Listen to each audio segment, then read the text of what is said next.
For Inside Carolina, I'm Taylor Vippolis, and you're listening to this podcast, which is a part of the Inside Carolina Podcast Network. On today's episode, I'm joined by my fellow Carolina football lettermen, Mike Ingersoll and EJ Wilson, to talk about Carolina's loss at Pittsburgh.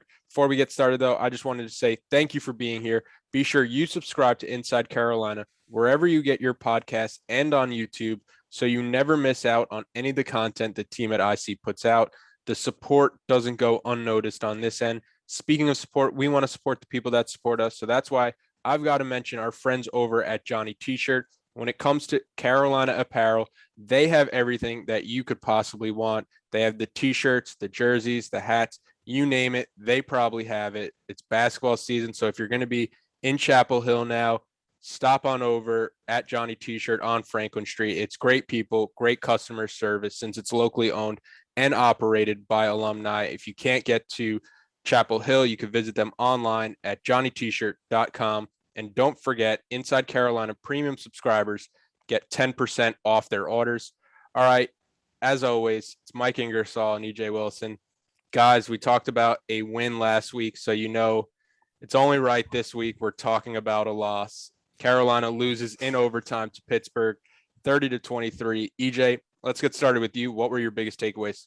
Our biggest takeaways, number one, is that I think that we may have this is one of the tougher Carolina defenses that I think that we've had. Maybe it's not showing up by the physicality on the field, but the mental toughness and the mental fortitude of these guys has to be commended. I mean, we've come on here, and of course, we know ourselves. We can be a tad pessimistic sometimes, and definitely the fans on the message boards have noticed that. But I don't want it to be thought that we're ragging on these guys or we don't like what we see. It's just that when you see all these things put together, when all the pieces are there, when the will and the want to are there, when the talent is there, when the coaching and schematically is not there and things aren't being executed, it kind of gets frustrating. I'm not mad. I'm just disappointed. Exactly. Isn't that the worst thing a parent could ever say to you? I'm not mad. I'm just disappointed. And EJ is their daddy.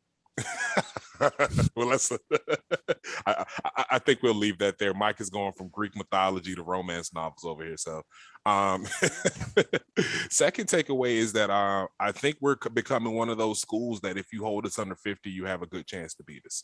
I mean, I really don't understand. If you had told me 2 weeks ago from the way some of the defensive performances that we saw that our defense would hold a team scoreless in the second half, one of the top offenses in the ACC scoreless in the second half, and giving our offense a chance to go out there and take the lead with our offense really winning the time of possession battle, and we lose that game, I wouldn't have believed you. But it's like we're kind of finding new ways to win every week. And my third major takeaway is that I'm really excited once again about some of these young guys that we have in our defense. These guys are consistently stepping up.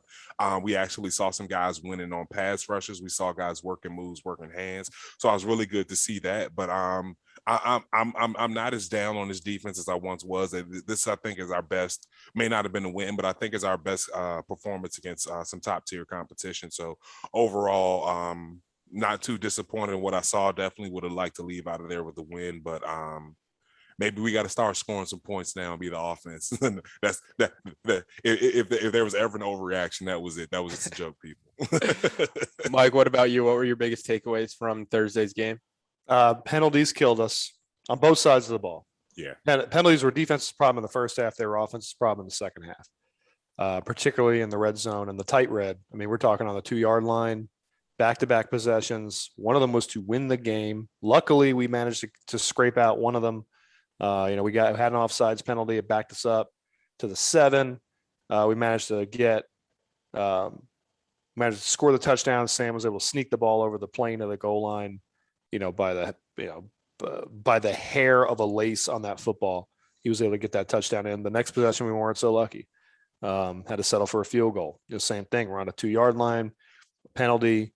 Backs us up, and we don't really recover from it. Got to kick a field goal. That was the go-ahead drive. Ended up just tying the game as opposed to going ahead to win it. So penalties killed us. So that's situational football. The other major issue is what I've been talking about all year long, and it's in the same vein as what I just mentioned. Short yardage situations, we're terrible, and I don't understand what the problem is. We can't get 2 yards when we need to get it. We were converting when we didn't jump off sides or we didn't do something dumb, we converted more short yardage situations against Pitt than I'd seen previous on a more consistent basis. Once you got out of the first quarter into the second quarter and throughout the rest of the game, when we're in our short yardage situations, the sprinkling of times we had those opportunities, we converted them when we were on schedule and we didn't do dumb things. But we had so many penalties in those situations too that it's almost a wash. So the good things we did in short yardage were negated by dumb things we did, like penalties. They have nothing to do with handing the ball off, have nothing to do with executing the play call. It's all just concentration. And doing what you're supposed to do pre-snap. And we failed in that regard. And we failed in the biggest situations back to back at the end of that game, in that game.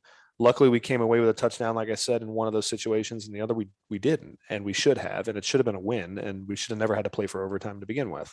And that comes down to penalties. So my takeaways are, we've got to, this late in the season, you can't be having stuff like that. I said in the post-game thing with Ross, look, Carolina's playing in front of 1,700 people up there in Pittsburgh. Like, they're not playing in front of. That's not Death Florida. Valley. That's not Death Valley. It's not Florida State when it's bumping. It's certainly not Lane Stadium. Like it's like for real, like 2,000 people. Like, and they've got other stuff they're going to go do. Like they've got a city to go party in afterwards. Like they're not really there because they want to be there. They're there because there's nothing else to do. Okay, that's a Pittsburgh college football crowd. That should not have created the types of problems we saw in terms of pre-snap penalties. But for whatever reason it did. And we didn't handle the moment well. So, penalties, mental errors, not being able to handle the lights, that's one problem. Takeaway number 2 is short yardage is still an issue, and it's going to continue to be an issue for the next couple of weeks, obviously. I mean, you may see some issues crop up against Wofford. Definitely going to see them crop up against State. Hopefully, they don't bite us the way they bit us against Pitt, and we come out of the season with, 2 more wins. Yeah, Carolina had 12 penalties for just over 100 yards, I think, just way too many.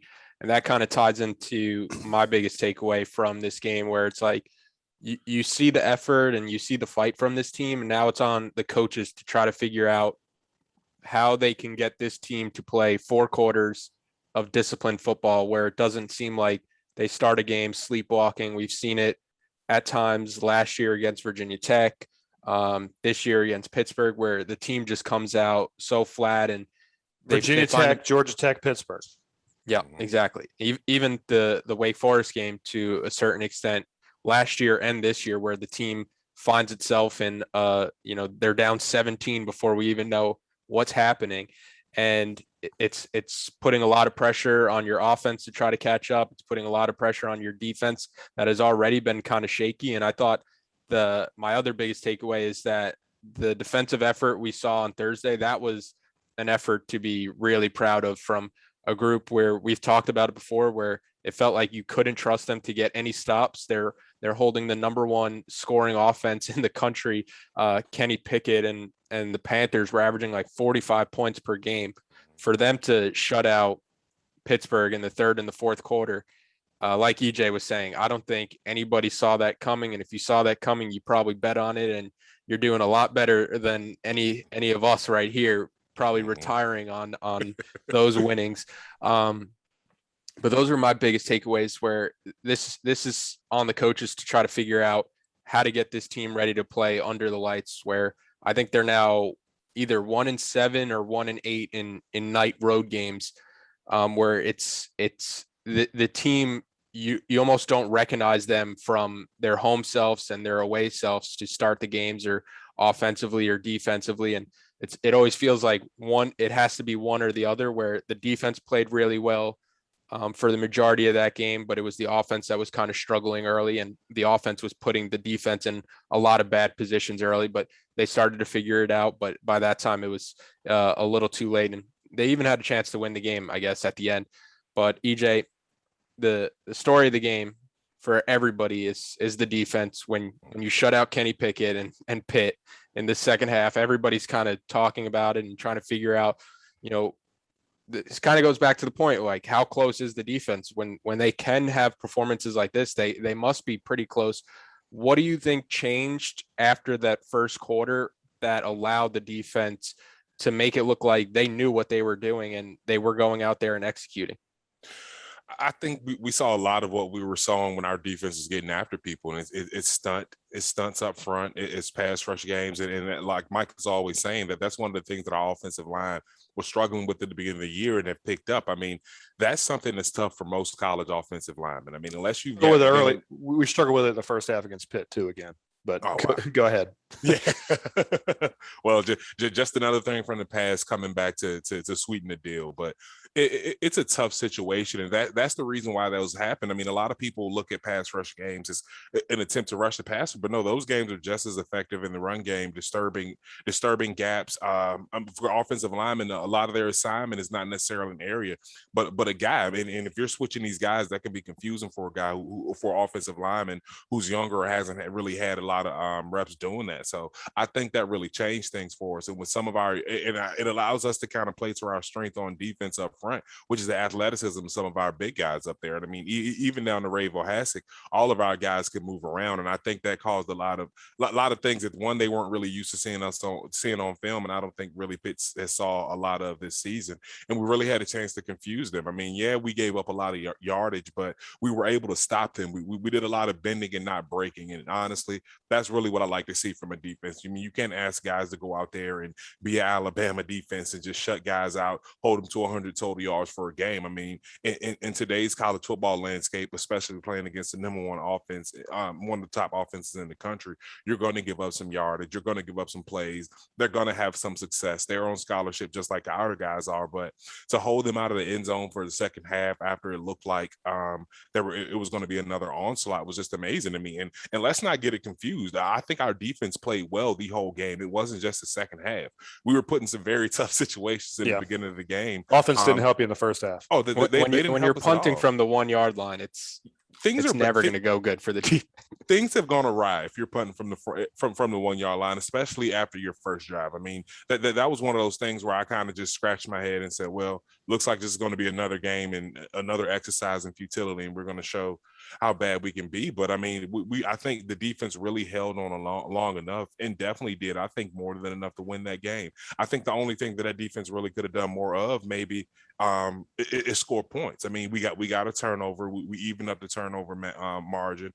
Maybe score some points, but I don't think it's fair for us to go out to expect or ask this defensive unit that we have right now to go out and score points. I mean, in the grand scheme of things, that's not a defensive job. I mean, the 0-1 Raiders, I mean, the Giants back in the day, those are some teams, 0-1 Ravens, those are some teams where they could count on their defensive score, but they also had Hall of Famers on that defense. I mean, we have some pretty good players, but not guys that we think are going to go out there and get six. I mean, Dre Bly and Julius Peppers aren't out there. We don't have superhumans out there. Do we have top-notch athletes and players I'm excited about in our offense? I mean, on our defense, yeah, I do, but I think that we did about as good as we can be expected to be at this point of the season. 10 games into the season, based on the performances and us knowing who this defense is, that's about as good as I think we can expect them to perform now. But it still sounds like doom and gloom, but I really am encouraged by what I saw. I mean, I wish we could have saw this a few games ago, some of these performances, and I think our record and our outlook on the rest of the season would have been a little bit different. But I do think we're in a position to finish this season strong. If we can get a similar type defensive performance against Wofford, which we damn well should, and the same type of performance against that school in Raleigh, I think we can have a good chance of playing in a bowl game in Boston at 11 o'clock on a Wednesday morning, like we were just talking about. But but overall, I mean, other than that, I mean, I just think that the guys did a good job of preparing for this game. It was a short turnaround on that week, but we really looked prepared out there. Yeah, we still missed some tackles and made some mistakes, and we're looking at the ball go over our head, but we didn't let those mistakes kill us, and we showed a lot of mental fortitude. So my hat's off to the defensive performers. I would sign up right now for a football game in a baseball stadium. So give me either the Pinstripe Bowl in the Bronx or give me the Fenway Bowl in Boston. But the defense, they gave the offense a chance to win this game. And if you would have told me that before Wednesday, I would have assumed you were talking about, maybe the defense held Kenny Pickett to 45 points instead of 23 at the end of regulation. So all things considered, the defense did their job 10 times over. And it was, like I mentioned in my takeaways, I think a lot of fans can be proud of what this defense did, especially with what we've seen from them already this year, where they gave up, we've mentioned it before, they've given up team highs to almost every team they played against, and against the best offense they're going to play all year, they had their best performance, where it looks like the later the season goes on, from the fourth quarter on at Wake, it seems like something changed with this defense, where all of a sudden they understand what they're doing. They still have their times where they have coverage lapses and they have difficulty lining up, but I mean, that's college football. Like nobody outside of Georgia right now is lining up with perfection and executing on every down and distance. But well, Mike, Pitt only put together one drive. If you really think about it, they only put together one drive when they had to put together a drive, and march down the field and score a touchdown. They only did that once. It was their first possession. Yeah. The rest of the game, they didn't have, like EJ pointed out, the offense didn't put them in a good situation at all in the first half after that opening possession. So Pitt was operating on a short field, and you would hope that potential number one quarterback taken, top offense in the ACC, you'd think that team could probably punch a couple in the end zone from a short field, but they only actually put together one drive. So our defense really, if you, like EJ mentioned, if you look at this in the grand scheme of it holistically throughout the whole game, that was a very good defensive performance on the whole. And I don't think it's getting the credit that it deserves. So that game, like the Georgia Tech game, and frankly, the Virginia Tech game, this game is on the offense. And for the last 2 years, I never thought I'd say that more than once in a season, that our offense is what screwed us in this game. Especially when you have somebody like Sam Howell at quarterback. But Mike, the offense, they really struggled out of the gate. It looked like the offensive line was having a rough go of it early, where there was really no running lanes in the run game, and Sam Howell was just not getting enough time to throw the ball. Pitt might have had 5 sacks in the first half. What were you seeing up front that was causing some of this problem? Was it the usual suspects of issues? It was. I mean, broken record. My response is broken record. Next question. We were losing individual battles, mostly at the tackle spot in pass protection, but we were losing them on the inside too. And then I was actually sitting at Oldie's Tap Room, the old Tobacco Road, for the first half, watching it with a buddy of mine who does not understand football nearly to the extent that this brain trust here does. And I was explaining to him using oranges and limes on how twist games work right there at the bar, after we gave up a major sack to a very basic twist that was the direct result of the left tackle not setting vertical on a wide 3 technique, which is the most obvious, set vertical on a 3 technique, which makes me wonder if they're being taught it. And I don't know what's being taught in that meeting room, and I'm not going to accuse anybody of not teaching it, because I don't know if it's an execution lapse or if it's a teaching, if it's a fundamentals lapse. The culprits of those would obviously be different. So I don't know what the source of that problem is. I just know that it is a problem and it has yet to be corrected. Our tackles are not doing a good job of consistently, outside of Josh Azudu, who does it perfectly when he's at the tackle spot.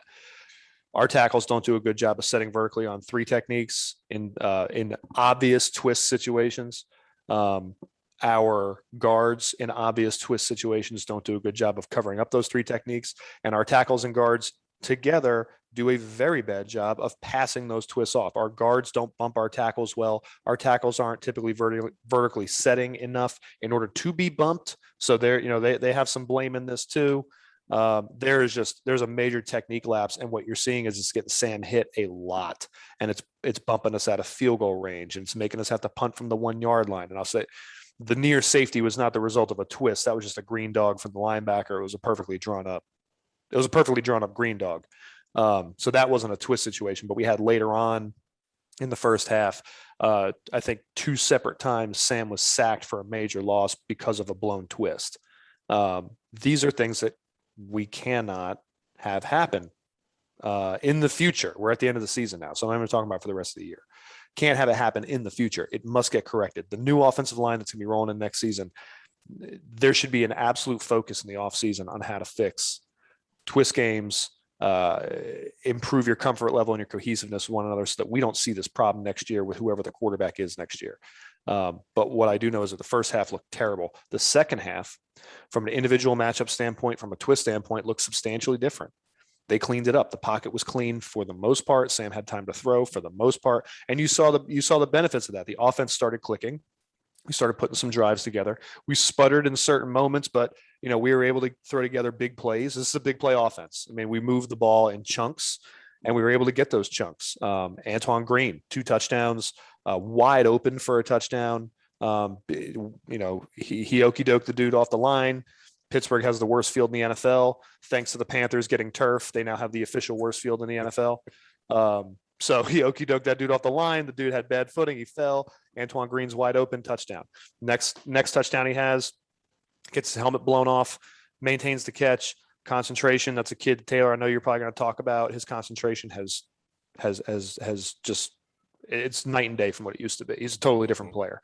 And that's a confidence thing. That's a reps thing. So I'm glad to see that from him. And he's producing finally. He's a big play guy. Three catches for 100+ yards and 2 touchdowns. Antoine Green is, every single time he has a big game, it's only for like a couple catches and a couple 100 yards and a couple touchdowns. Like we keep saying, that's every time for the last 2 years he's had a big game. That's been it. But anyway, not to get off the O line here. The point is the offensive line being able to protect and give Sam that pocket. And win in one-on-one situations, which was the other problem from the first half. One-on-one, me versus EJ, one-on-one. As an offensive lineman, I got to be able to win that. As a tackle, I got to be able to win that. If we're going to drop back 60 times in a game, a guy like EJ, right, a draft pick defensive end is going to get me, all right, a handful of times. But he can't get me, if we drop back 60 times, he can't get me 10. He can get home 5. And he's expected to. He's expected to beat me 5 times. He should if he's going to the league, right? Pittsburgh has a couple guys that have some next level talent, but they were winning at a higher clip in the first half. In the second half, that ratio flipped. And now we are more consistent in our one-on-one battles on the outside at our tackle spot. We are more consistent one-on-one battles on the inside. And obviously the twist games got cleaned up. All of that created a cleaner pocket.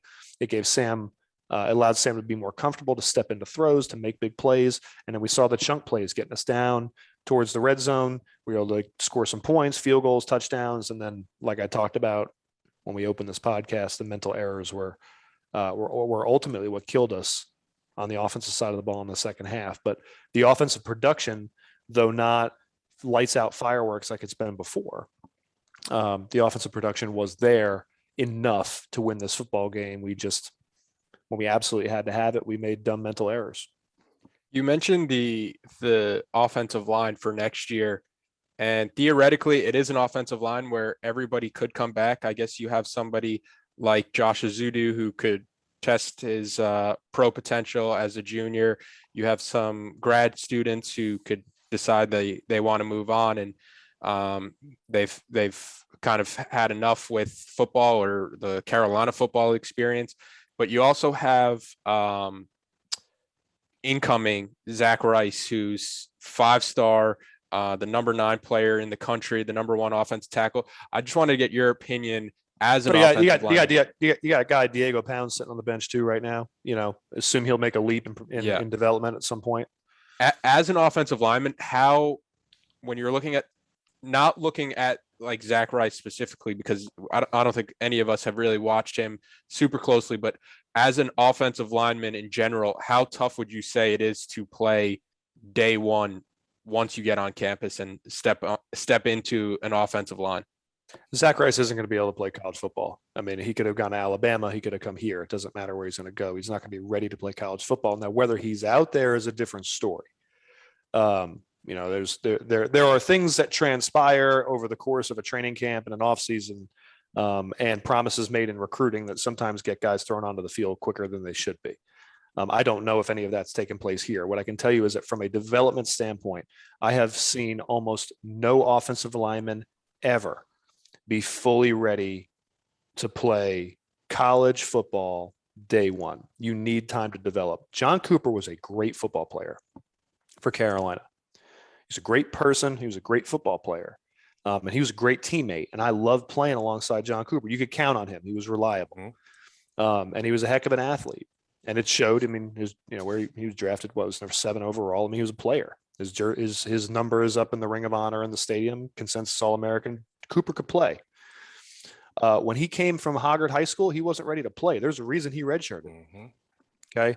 So even a guy who's that decorated, Landon Turner, All-American, great player for us, redshirted. Garrett Reynolds. Garrett Reynolds. That's another story. Garrett Reynolds played. Now you want to see Mhm. that. You want to see what happens when you do get thrown in the fire. Garrett will tell you this. Was not ready to play. Elvis Doomerville snatched his soul out of his body and threw it on the ground and pooped on it. That's Mhm. what happened in that Louisville game. Now, luckily, I was in high school. I didn't have to live that. But Garrett's freshman year in 05, EJ was there. EJ was at that. EJ traveled to that Louisville game. He'll tell you. Okay. And that's and Garrett Reynolds is a guy who turned out to be another great player for Carolina, had a long NFL career, was a drafted player. Helped make me better. Help make me a much better player. Made me a better player as his backup for a couple of years. Okay. That is proof that offensive linemen, when you come in, there's just a major learning curve. Some of it's physical, it's strength. Okay. But there's a lot, unlike most positions, there is a technique component to offensive line. I'll equate it to this. You wouldn't walk into a dojo and start rolling with guys from day one. They're not going to let you because you don't know. You have no idea from a hand-to-hand combat standpoint. You have no idea what you're supposed to be doing there, and you're going to get rocked. That's what that is what defensive line play is. It is hand-to-hand combat, and the offensive line is defensive line. Obviously, tons of technique work involved, but there's also just some natural athleticism that can get you by. Natural athleticism doesn't typically get you by on the offensive line. Natural athleticism is what supplements technically sound play. That's what makes you a guy like John Cooper or a guy like Garrett Reynolds. That's what sets you apart. But the fundamentals of offensive line play take more than a year to learn, and you're certainly not going to know them coming out of high school. So, we talk about the offensive line next year. I would be very surprised to see a freshman. Well, let me put it this way. I would be more surprised to see a true freshman starting on our offensive line next year, or even a redshirt freshman starting on our offensive line next year and be super successful. I'd be more surprised to see that than actually see one of them on the offensive line playing. But I still think either scenario is there's not a high likelihood of it happening. I will give one example of somebody who I thought was very advanced. James Hurst was somebody as a true freshman that I thought was a very advanced football player. He had the benefit of his dad played at Alabama. He had great coaching in high school. He had the size and everything. James's technique, from a fundamental standpoint, was much more advanced than any true freshman offensive lineman I ever saw. James obviously turned out to be a very good player, still in the league with the Saints right now. I think he's starting at guard for them. But James had his own struggles his freshman year. So again, proof that even when you are somewhat polished as a freshman, there is just a major learning curve on the offensive line that you don't necessarily see at other positions.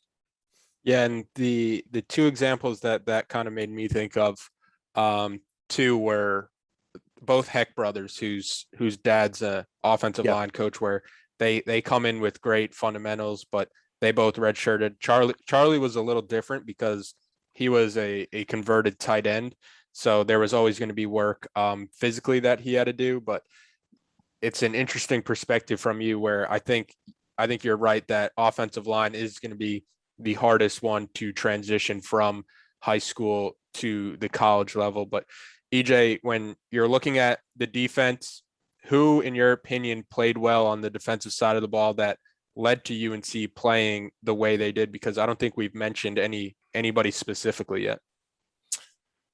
I think I have to go with the guy that we always talk about, and that's Jeremiah. And the reason why I say that is because I think there are a lot of people that were in the right positions and played well, and I think that goes to the leadership that he provides. I mean, he's leading in tackles. He's obviously filling the stat sheet, but I think his impact means a lot more. I mean, yeah, we did see our defense kind of hold on when he was out of the game last week, but I think his leadership and us holding the guys together really kind of stood out in that game. I started out with one of my biggest takeaways being kind of commending these guys for their character, for their willingness, for the way they play out there on the field, not giving up, having resiliency, having mental fortitude. And that really starts at the top.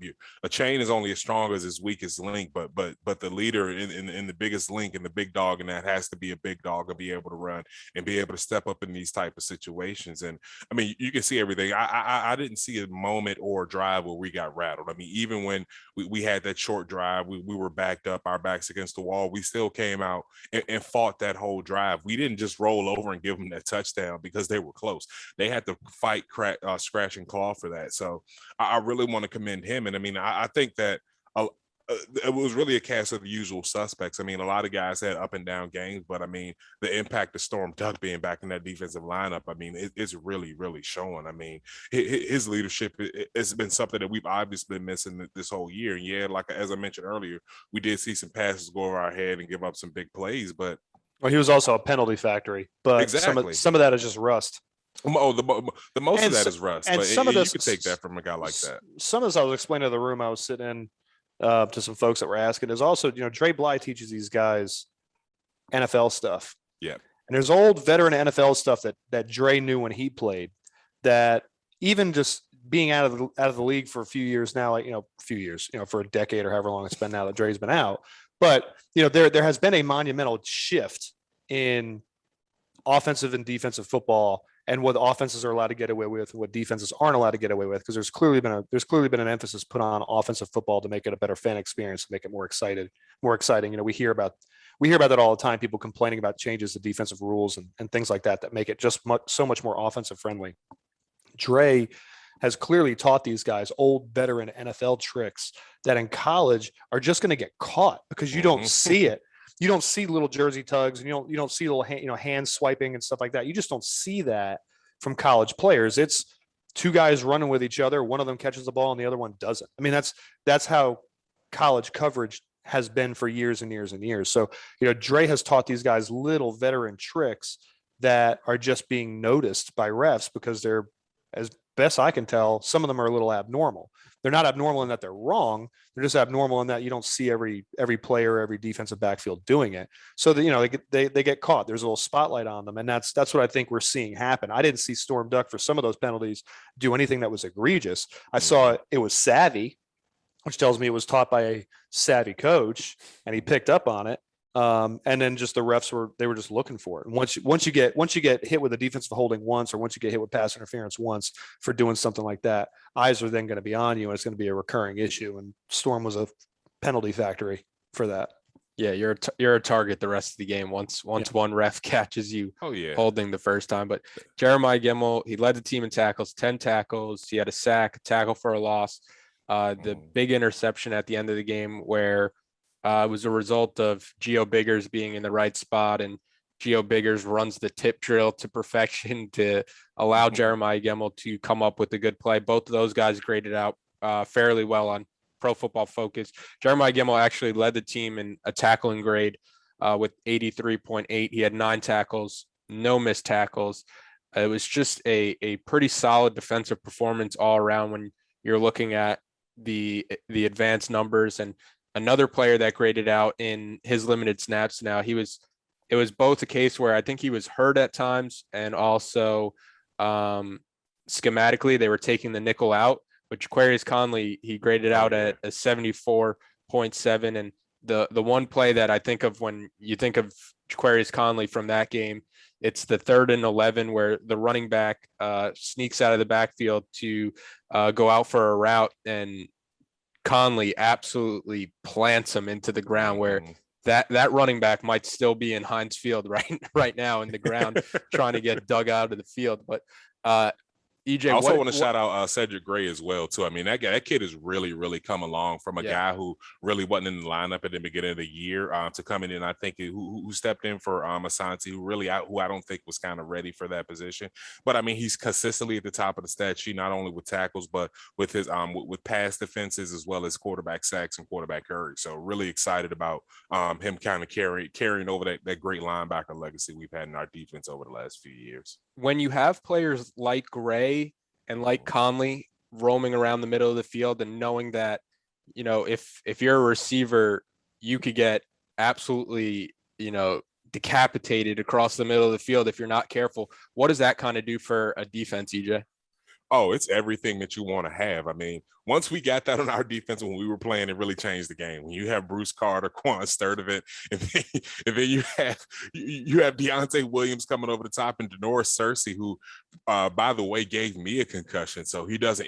Anybody can get it when it comes to physicality with Cersei, and another great guy, one of my best teammates I've ever had. But I mean, it's a big change, because when teams can't go in the middle of that defense, when they can't throw over the middle, when they can't run the ball up the middle, that's when you start getting into your athletes on the outside. And with the two guys we have out there, Tony Grimes, Storm Duck, and some of the other guys we have backing them up, it's a big change to the defense, because then you can't, once you try the perimeter of our defense and try the athleticism, that's really the strength. We have a sideline to sideline defense with everybody that we have. I don't think we have a weak link when it comes to athleticism on that defense. So it's really a game changer. And I mean, that's just talking schematically. When you want to talk about just attitude and just what I think is 20% of what's going to get a defensive win, it's going out there, setting the tone and setting the tempo. It's saying, hey, this is the middle of the defense. It's the heart of our defense. If we're going to protect anything, that's what we're going to protect. As a defensive player, especially as a linebacker and a safety,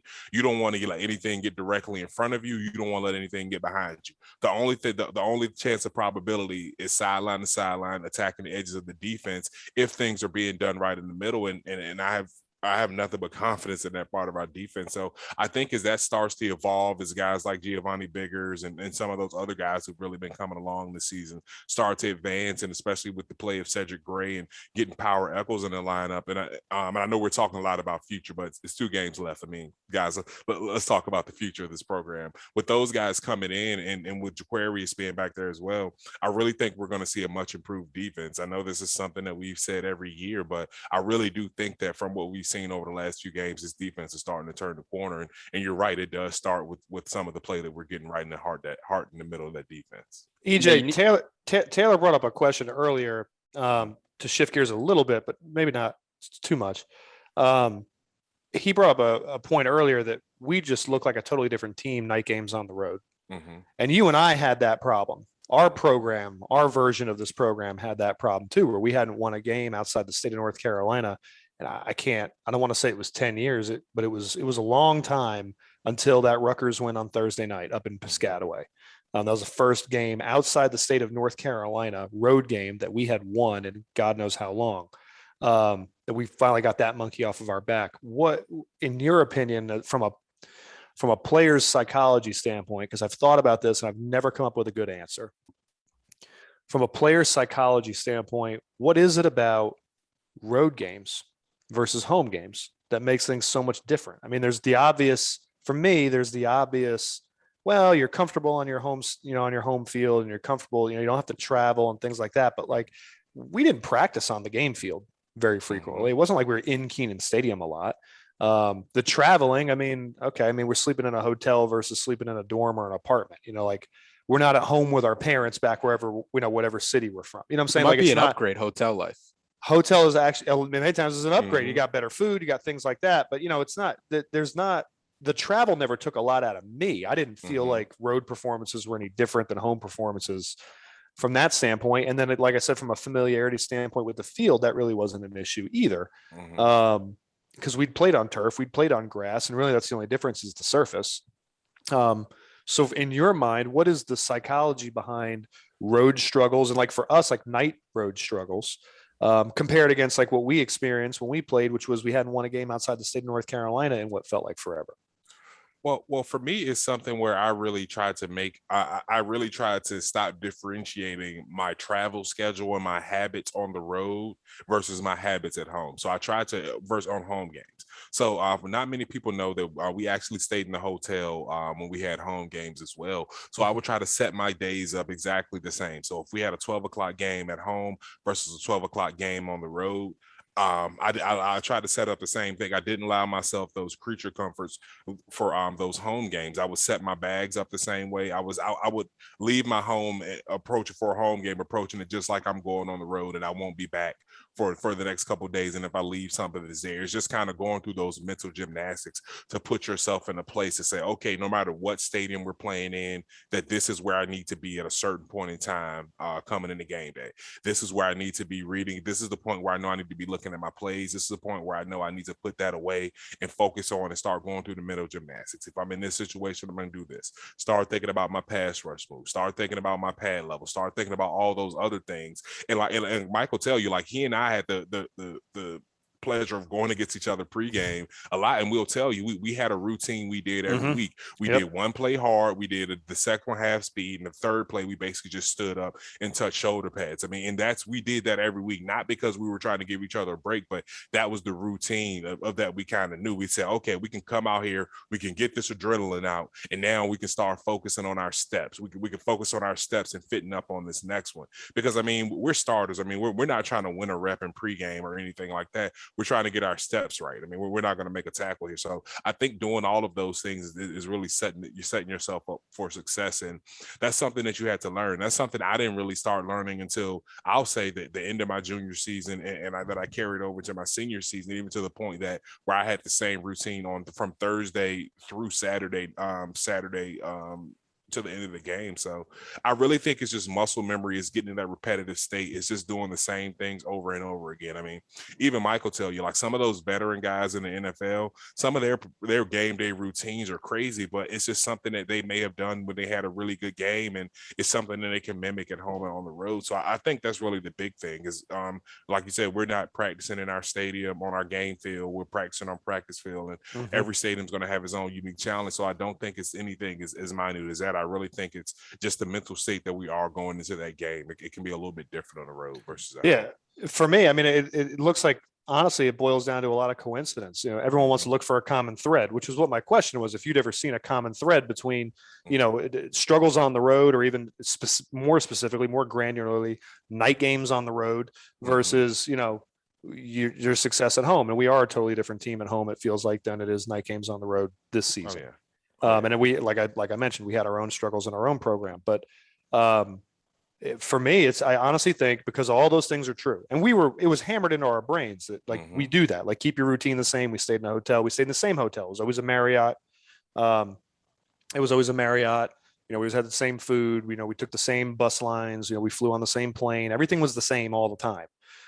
Nothing was ever different. So for me, frankly, I think it's just a lot of coincidence. There is not a common thread all the time between struggles on the road versus success at home, and why there's that discrepancy. I think really it's just, you know, stuff happens, and for whatever reason, there's just a very odd coincidence. But it's one of those, like, you know, correlation is not causation kind of things.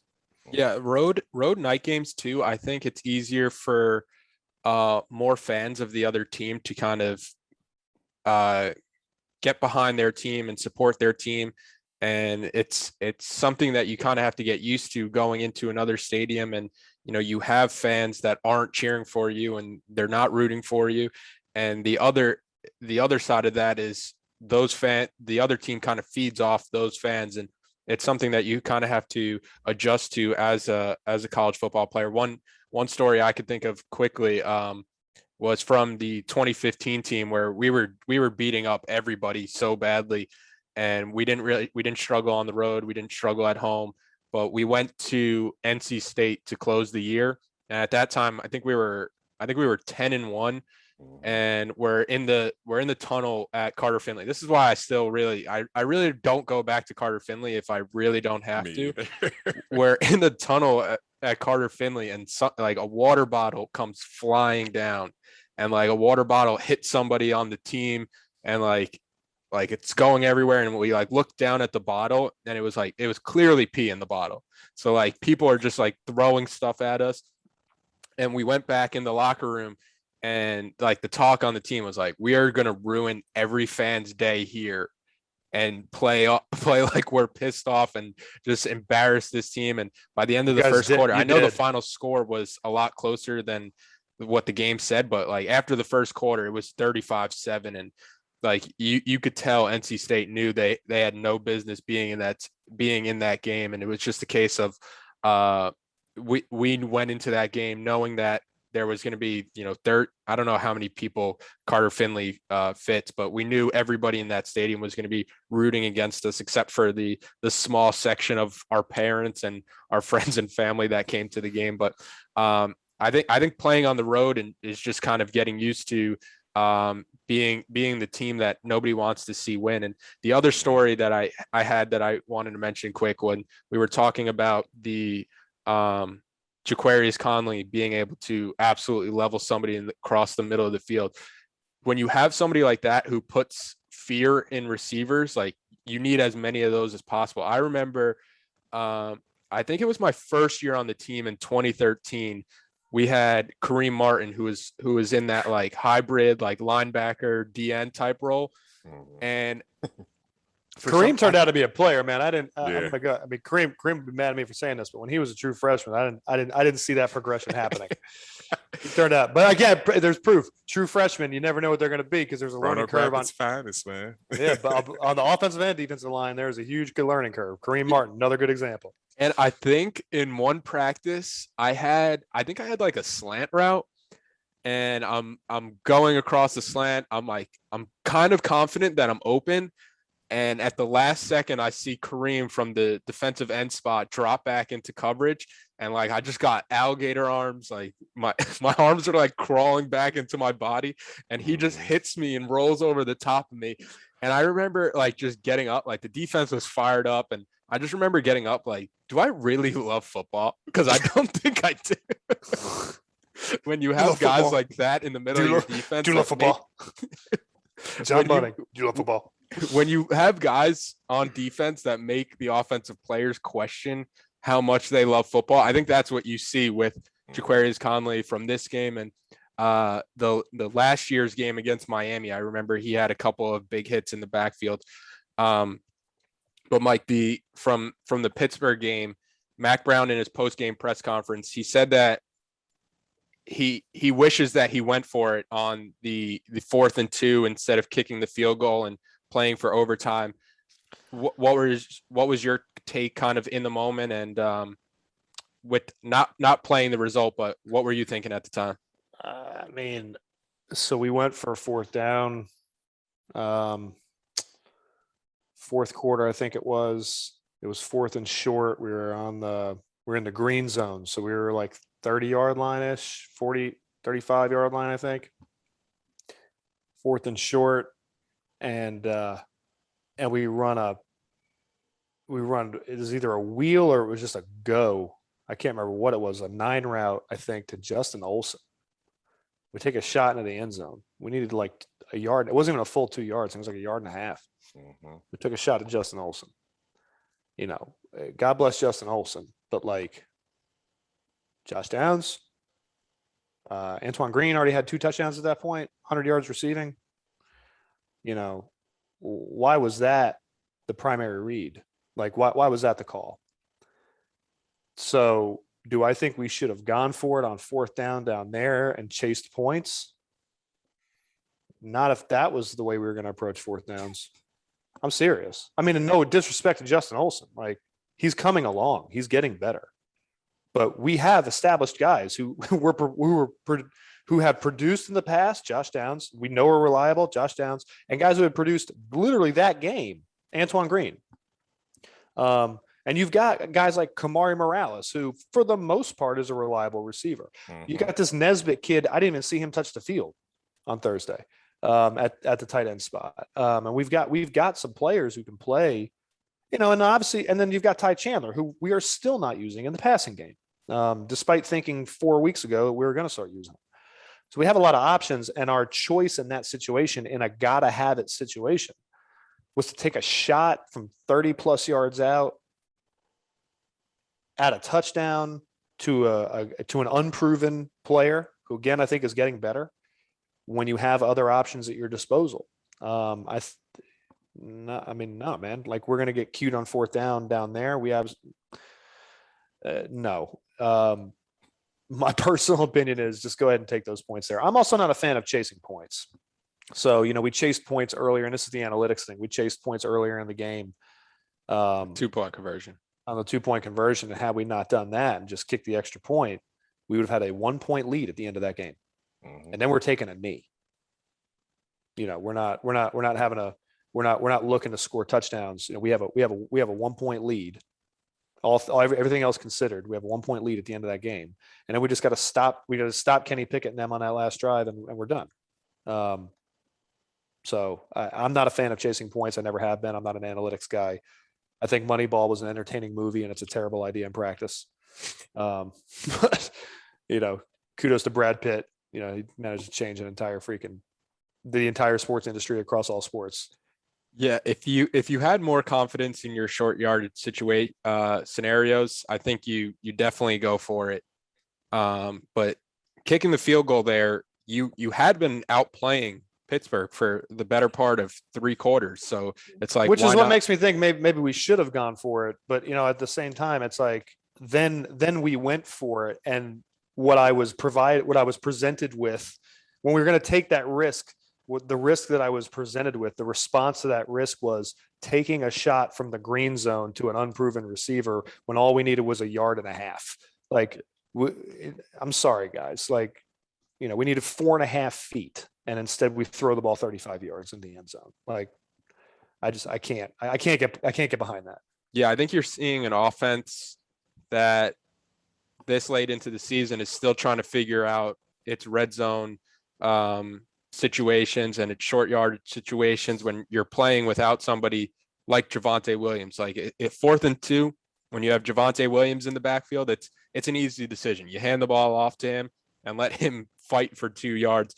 They don't really have somebody like that who can erase some of the offensive line's mistakes, or if the offensive line doesn't have the push, where even somebody like Michael Carter who could erase a lot of those mistakes with his patience and his vision. Carolina doesn't really have anything like that. So I don't have a problem either way with what Carolina decided, as long as it was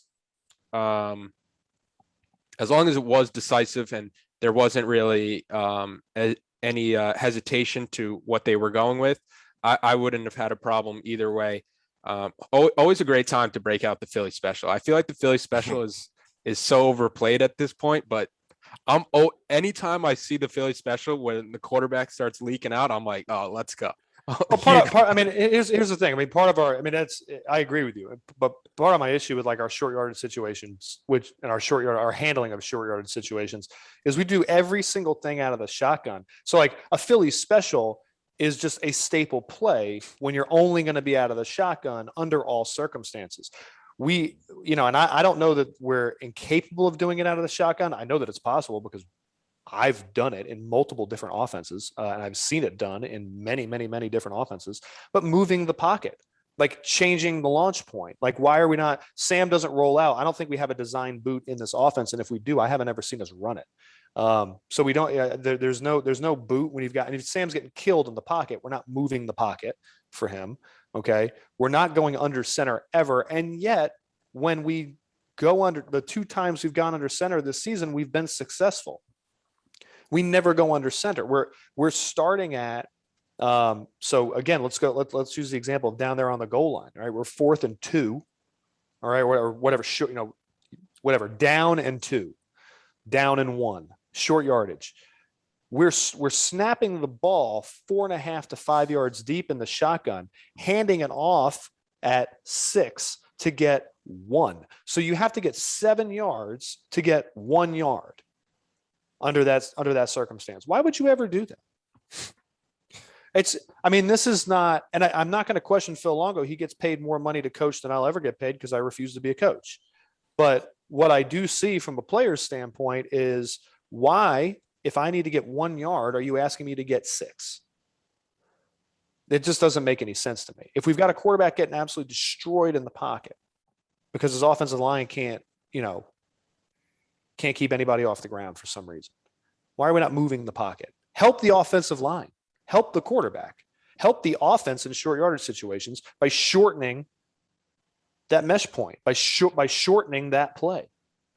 It makes the play happen faster, number one. And from a physical distance standpoint, it cuts the play down by 80%. I have a lot of gripes there. So all of that to say, again, like, do you go for it down there? Frankly, I mean, I guess I like your answer about the decisiveness. Like, just make the decision and go with it. I'm fine with that. I like that from from a philosophy standpoint, but also philosophically. No, not when you have to have the game. Do you go for it down there on 4th and short when you know that every option you have is starting 5 yards deep from 5 yards back from the ball when you only need 1 yard to get ahead? I mean, it makes no sense to me at all. Just modern football. That and the I mean, I goal line guess. fades. I'm so out on goal line fades. It's unbelievable. I've been out on goal line fades since 2004. Those two, if I could get rid of 2 things in football, it would be goal line fades and lining up in shotgun when you need like 1 yard. I mean, who caught it against Virginia Tech in 2015? Was that Bug? No, that was Quinshad. Yeah. Okay, yeah. Let's go ahead and just say this now. And look, Quinshad was a great receiver. That play is 50% luck, and the way you're on the 50% success side is if you got a 6'5" receiver who's built like a linebacker, like Quinshad, okay, and who can jump out of the gym. Like, that's how that works. But I mean, I've been off goal line fades forever, and I'm certainly off shotgun down there in the red zone. That'll never make any sense to me. All right, to end the podcast, as always, it's everybody's favorite segment. Say something nice. EJ, we'll start with you.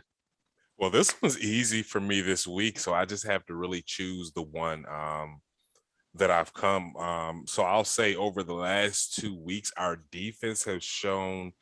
Over the last, I'll say 5 quarters, our defense has shown some semblance of consistency with being able to stop high-powered offenses. I mean, let's take this for what it is. We played against the 2 best offenses we're probably going to see this season, and 2 of the top offenses in the conference and in the country. And for us to be able to go out there, yeah, we gave up that amount of points last week, but when we needed to get stops, we got stops. And that play carried over from that 4th quarter on into the game against Pittsburgh. So I'm very encouraged about what I saw. And it looks like these guys are are paying attention, watching film, having carryover, and trying to be a little bit more intentional and consistent about the things that they can control.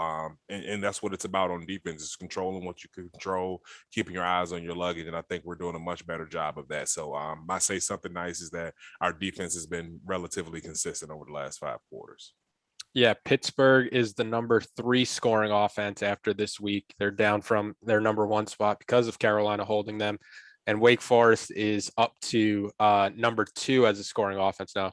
Carolina played a helping hand in probably shooting them up a couple of rankings, but they did do a good job in the 4th quarter against them. Mike, what's your say something nice? From a fundamental standpoint, from an assignment standpoint, our offense as a whole, but particularly our offensive line, made halftime adjustments and came out in the second half against Pitt and played substantially better. Now that is not to mention any of the mental errors that ultimately killed us, that, many of which were the offensive line's fault.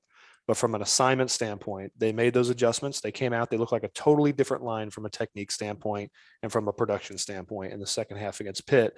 I hope that carries forward the next couple of weeks. Yeah, I'm going with Mike. You mentioned him earlier. I was saving him for this spot. Anton Green, who over the past 3 games has 14 catches for 274 yards and 4 touchdowns. He's taken a ton of pressure off Josh Downs as the number 1 receiver, has given Sam Howell another option to go to in the offense. And he's not even just another option at this point. He is a great receiver who's making tough contested catches. It's a night and day difference from where he was week 1.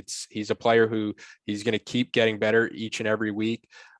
He's got great hands. He's got great size. He's got great speed. Where when Jason Staples is in this camp too with me with Antoine Green, where it's like when you're making a wide receiver in a lab, Green is as close to what you want your wide receivers to look like. So when he doesn't have production, it's frustrating from a coaching or an analyst position, because you're like, this guy has everything you need to be a great wide receiver. And with him, I think it was a case of him just needing the confidence. He mentioned it before the season. He mentioned it at times during the season, I'm pretty sure, in press conferences, where, when he got hurt his freshman year, I think at Syracuse, he kind of lost that confidence in himself and in his ability. And what you've seen from him the past 3 games is a really confident receiver who trusts his ability. And I think he's been one of the brightest spots as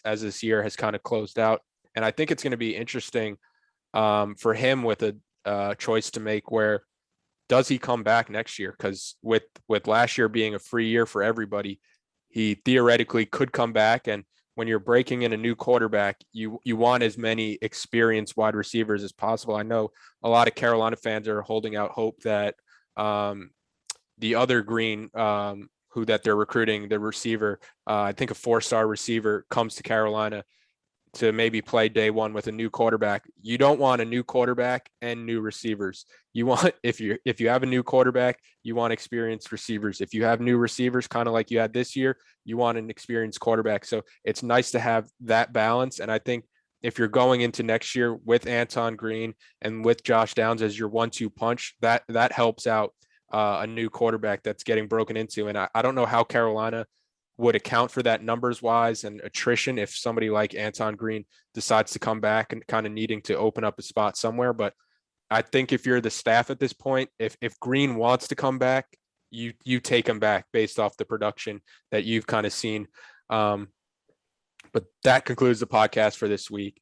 UNC plays on Saturday against Wofford, who by FCS standards is bad. The Terriers are coming into Chapel Hill with a 1-9 record, but UNC Terriers.